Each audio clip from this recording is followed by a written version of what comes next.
Po mnenju poslancev Pozitivne Slovenije bi morali na športnih prireditvah veljati strožji ukrepi za navijače.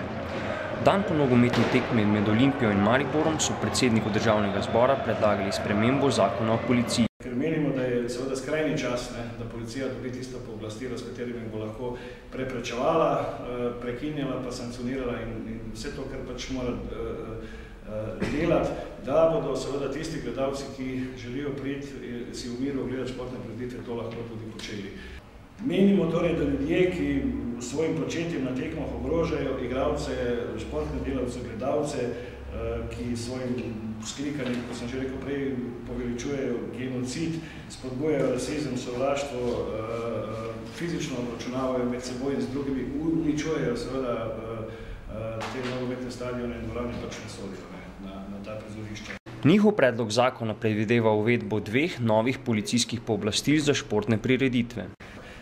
To sta predloga seveda o prepovedi udeležbe na športnih prireditvah in pa predlog o prekinitvi potovanja na športno prireditev.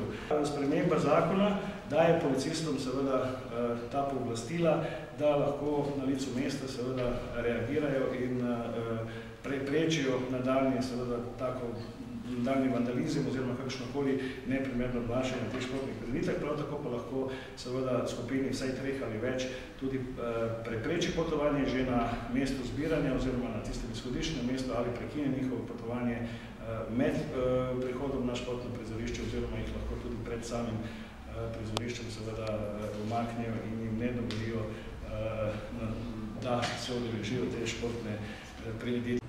Kot pravijo, se za dobro vzdušje na stadionih ni zabati. Tistih navijačev, katere bi ta zakon naj zajel, tistih mi ne potrebujemo na športnih prireditvah. In jaz mislim, da ne samo mi, tisti, ki organiziramo, tudi športniki in večina gledalcev in gledalk teh takšnih navijačev ne potrebuje.